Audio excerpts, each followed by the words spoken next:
سلام دوستان، به کانال ذهن خلاق و شاد خوش آمدید.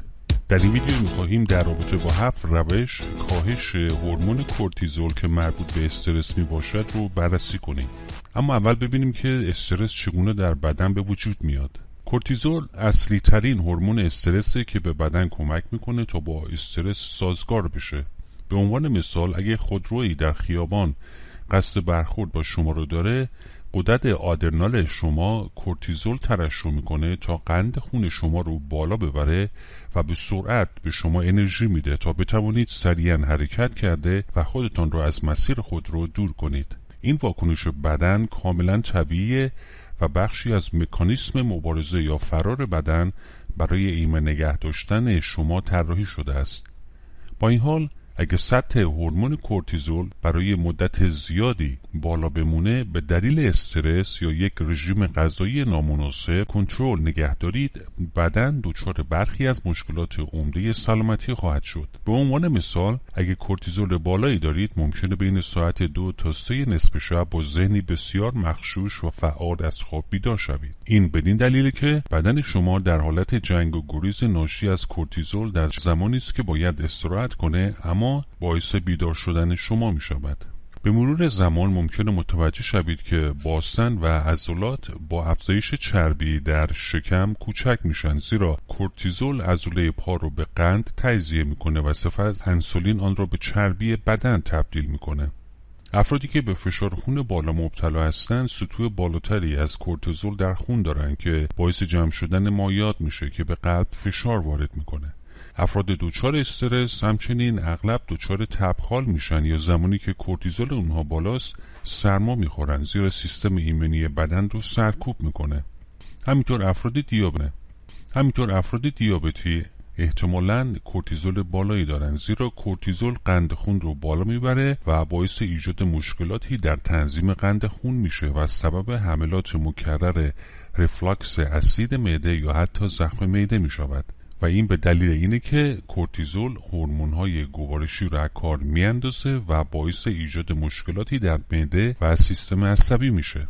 متاسفانه میلیاردها نفر در سراسر دنیا بدون اینکه متوجه باشن از سطوح بالای کورتیزول رنج میبرند و این باعث ایجاد تغییرات شیمیایی در مغز اونها در طول زمان میشه، زیرا میتونه به هیپوکامپس آسیب برسونه و خطر ابتلا به زوال عقل رو در آینده افزایش بده. در اینجا 7 روش رو بررسی خواهیم کرد که کمک میکنه هورمون کورتیزول یا استرس کاهش پیدا کنه. طریق اول اینه که افراد با کورتیزول بالا ممکنه مصرف یک داروی گیاهی بسیار ساده به نام چای بادنجوه رو مد نظر داشته باشند. برای کاهش کورتیزول نوشیدن 3 تا 4 فنجان چای بادنجوه ارگانیک روزانه کمک شایانی میکنه. گیاه بادنجوه از خانواده نعنا حاوی 3 ماده قوی به نام اسید روزمارینوس، اسید اولکالونیک و اسید اورسولیکه. همه این مواد شیمیایی گیاهی به افزایش GABA در مغز کمک میکنه. GABA یک انتقال دهنده عصبیه که سیستم عصبی رو آروم میکنه و واکنش استرس در بدن رو سرکوب خواهد کرد. طریق دوم بهبود عادات خواب میباشه. یکی از دلایل اصلی کورتیزول بالا نداشتن خواب کافی و عمیقه. برای استراحت و بازیابی سیستم عصبی به خصوص محور هیپوفیز آدرنال هیپوتالاموس هر شب به 7 ساعت خواب بدون وقف نیاز داره. اگه فردی روزها، ماهها یا حتی سالها خوب نخوابه، کورتیزول بالا میمونه و به افزایش قند خون ادامه میده و این خطر ابتلا به چاقی یا دیابت نوع دوم رو افزایش خواهد داد. بنابراین هر شب 1 ساعت زودتر به رخت خواب برید و تمام چراغ‌ها، تلفن‌های همراه و دستگاه‌ها را خاموش کنید. تاریکی بسیار مهمه، زیرا برای تحریک ملاتونین، هورمونی که باعث میشه به خواب بروید، لازمه. همچنین میتونید از تکنیک 4 تا 6 تنفس هم استفاده بکنید. مورد دیگه این که سعی کنید بعد از ساعت 7 بعد از ظهر هیچ مایعی ننوشید تا مجبور نباشید مرتب به دستشویی برید. همینطور از اسانس‌های روغنی استخوان‌دوست و رزماری استفاده کنید. برای کمک به بازگرداندن کورتیزول به محدوده طبیعی خود باید سیستم عصبی پاراسمپاتیک خود را فعال کنید که به عنوان سیستم استراحت یا هضم نیز شیبات معطری هستند که در مطالعه نشان داده شده است که باعث تحریک GBA میشه که به آرام کردن فعالیت مغز و سیستم عصبی کمک میکنه. اساساً کل سیستم عصبی رو آرام خواهد کرد و در صورت تمایل هم میتونید شبها روی بالش خود از اسپریهای حاوی اسانس استقدوس برای کاهش کورتیزول و همچنین کمک به خواب استفاده کنید. طریق سوم اینه که کافئین خودتون رو محدود کنید. کافئین محرکیه که در قهوه، چای، نوشابه، نوشیدنی‌های انرژیزا و مکمل‌های قوی کننده انرژی یافت میشه. اگرچه مقدار کمی کافئین فوایدی برای سلامتی داره، اما بیش از اون سیستم عصبی رو تحریک میکنه و باعث افزایش شدید کورتیزول میشه. به همین دلیله که وقتی بیش از حد قهوه می نوشید، برای مثال ممکنه برای خوابیدن دچار مشکل بشید. بنابراین شروع به کاهش نوشیدنی‌های کافئین دار کنید. سعی کنید فقط 1 تا 2 فنجان در صبح بنوشید. بعد از ساعت 2 بعد از ظهر دیگر کافئین مصرف نکنید. پس از 1 تا 2 هفته متوجه خواهید شد که چگونه احساس آرامش و خواب بهتری رو تجربه خواهید کرد. زیرا سطح کورتیزول در بدن شروع به متعادل شدن میکنه و همینطور توصیه میشه که نوشیدنی‌های کافئین دار رو با دمنوش‌های گیاهی و آرامبخش مانند بادرجوعه، نعنا فلفلی یا گل ساعتی جایگزین کنید. مورد چهارم مصرف ویتامین B هست. مصرف روزانه غذاهای غنی از ویتامین B به خصوص ویتامین B1 و B5 برای کمک به کاهش استرس بسیار واجبه، چون از این طریق میتونید استرس خودتون رو کاهش بدید. همینطور تخمه آفتابگردون، ماهی سالمون آزاد، آجیل ماکادمیا، جگر گاو، قارچ و آووکادو هم حاوی بسیاری از ویتامین‌های خانواده B میباشند. بیاد داشته باشید هنگامی که تحت استرس هستید، کورتیزول بالایی دارید. بدن ویتامین‌های B رو با سرعتی سریعتر از حد معمول مصرف میکنه که میتونه به مرور زمان باعث آسیب عصبی بشه. اما مصرف زیاد ویتامین‌های B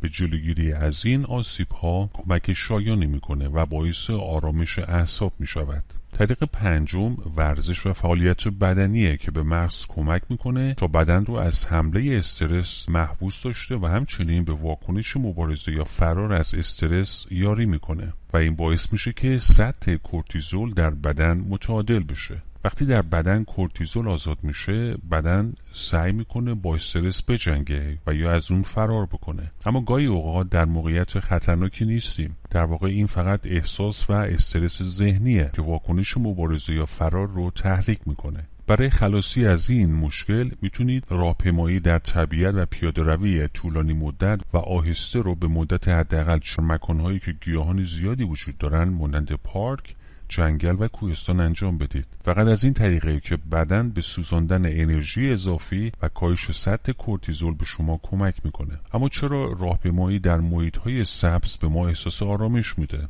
این به این دلیله که روغن‌های مهم به نام فیتونسیدها از درختان و گیاهان در هوا آزاد میشه که به طور فعال پاسخ استرس رو هنگام تنفس آروم میکنه و به بدن کمک میکنه تا ویتامین دی و ملاتونین بسازه که هر دو برای کمک به کاهش کورتیزول بسیار حیاتی میباشند. مورد ششم حذف قند از رژیم غذایی است. قندهای تصفیه شده، غلات و غذاهای مبتنی بر آرد همگی قند خون رو افزایش میدن و کورتیزول رو تحریک میکنن. پس مصرف محصولات قند و شکر رو کاهش بدید و به جاش با موادی مغذی کامل مانند ماهی و سالمون آزاد، سالاد آووکادو، بروکلی، تربچه، فلفل، دانه‌های کدو تنبل ارگانیک جایگزین کنید. همه این غذاها سرشار از مواد مغذی خاصی هستند که باعث آرامش در بدن می‌شوند. و آخرین مورد استفاده از پروبیوتیکا هست. پروبیوتیکا باکتری‌های مفید، زنده و مخمرهای پرخاصیتی هستند که در روده بزرگ زندگی می‌کنند و به ساخت و انتقال دنده‌های عصبی مانند استیلکولین و سروتونین برای مغز کمک می‌کنند. در واقع متخصصان تغذیه امروز آن را مغز روده یا روده دوم مینامند تا پاسخ استرس رو در بدن خاموش کنه و کورتیزول رو کاهش میده. بدن به تعداد زیادی از میکروب‌های مفید نیاز داره. با این حال این میکروب‌ها به راحتی با رژیم غذایی نامناسب مانند مصرف آنتی بیوتیک‌ها یا مصرف شیرین کننده‌های مصنوعی از بین میرن. در واقع میتوان با خوردن غذاهای غنی از پروبیوتیک مانند کفیر، سرکه سیب، کلم ترش، کیمچی، ترشیجات و غذاهای تخمیری میزان و فعالیت میکروب‌های مفید رو تقویت کرد. تقویت باکتری‌های مفید به تسکین اعصاب و آرامش بدن کمک میکنه، زیرا آنها ویتامین‌های B و بوتیرات و گابا را تولید میکنند که همگی برای فعال کردن هضم مهم میباشند. در انتها تلاش کنید که این روش‌های زیر رو برای کمک به کاهش کورتیزول و بازگرداندن سلامتیتون و عادت روزانه خود قرار بدید، مثل مصرف روزانه 3 تا 4 فنجان چای بادمجوه، استفاده از تکنیک نفس کشیدن برای آرام کردن سیستم عصبی، 1 ساعت زودتر به رخت خواب رفتن و خاموش کردن همه چراغ‌ها در شب برای خواب بهتر، همینطور مصرف اسانس استقدوس یا روزماری برای کاهش کورتیزول، قطع مصرف کافئین بعد از ساعت 2 بعد از ظهر و کاهش فقط 2 فنجان قهوه یا چای در روز، همچنین مصرف مخمرهای مغذی و غذاهای غنی از ویتامین B1 و B5 و از همه مهمتر 45 دقیقه در روز در طبیعت پیاده روی کنید تا انرژی ذخیره شده در بدن خودتون رو آزاد کنید و قند و غذاهای تصفیه شده رو از رژیم غذایی خود حذف کنید و سعی کنید غذاهای غنی از پروبیوتیک میل کنید تا واکنش استرس رو از بین ببرید. دوستان، از شما تشکر میکنیم که تا پایان این ویدیو با ما بودید. لطفاً این ویدیو رو لایک کنید، اون رو به اشتراک بگذارید و همینطور عضو کانال ما بشید و همینطور خوشحال میشیم که کامنت ها و نظریات خودتون رو در پایین این ویدیو برامون بنویسید. فراموش نکنید گزینه زنگوله رو فعال کنید تا اولین کسی باشید که ویدیوهای ما رو دریافت و تماشا میکنید. امیدواریم که همیشه شاد و سلامت باشید.